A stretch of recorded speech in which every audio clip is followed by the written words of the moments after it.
All right, today we're diving into something that might just flip your understanding of Christian history on its head. We're looking at some key figures the source we're examining calls the Black Apostles. So let me ask you something. When you think about early Christianity, the apostles, the first church leaders, what picture pops into your head?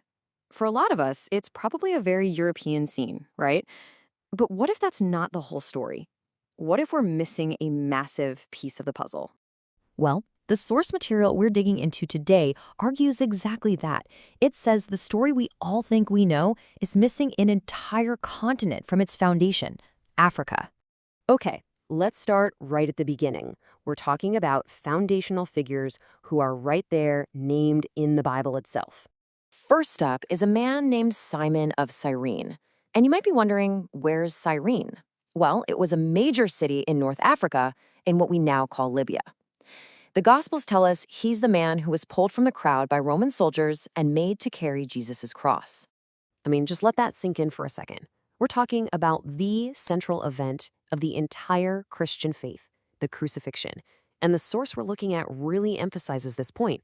An African man was right there at the very heart of it, literally sharing that burden. And this isn't a one-off thing. Next, we meet a man named Simeon, who was also called Niger. Now, he was a big deal, a prophet and a teacher in the church at Antioch, which was like a major headquarters for early Christianity.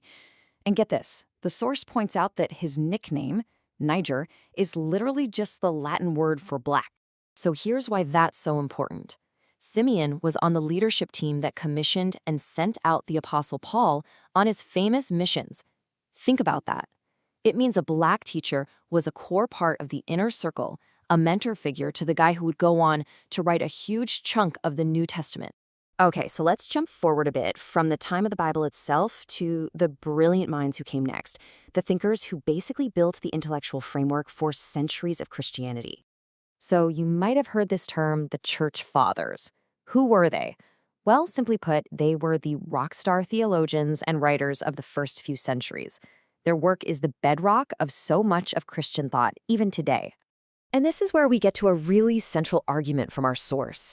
You see, these incredibly influential thinkers were all from North Africa, but they're often called the Latin Fathers just because they wrote in Latin. The source argues that this label, Latin Fathers, kind of papers over a much more crucial part of their identity, that they were African fathers. And we're not talking about minor figures here. These guys were the heavyweights. You've got Tertullian, the father of Latin Christianity. You have Athanasius, who was a key defender of the Trinity. And then there's Augustine. I mean, he's easily one of the most important thinkers in Western history, period. And all of them, North African. The source uses a really interesting word for this. It says their identities were softened into Latin fathers. That's a very deliberate phrase, isn't it? It suggests that over time, their Africanness was sort of sanded down, de-emphasized, to fit a story that became more and more centered on Europe. All right, this last part is where things get really fascinating and honestly, maybe a little mind-blowing. We're going to look at the timeline of when Christianity actually became an official state religion. So, quick question for you. If I asked which empire was the very first to make Christianity its official state religion, what would you say? I'm guessing 9 out of 10 people would say the Roman Empire. And that makes sense. But check out this timeline from the source material. In the early 300s, Rome was still literally persecuting Christians. Meanwhile, around the year 330, the kingdom of Axum, that's in modern-day Ethiopia, made Christianity its official religion. Rome didn't get around to doing that until the year 380. That's a 50-year difference.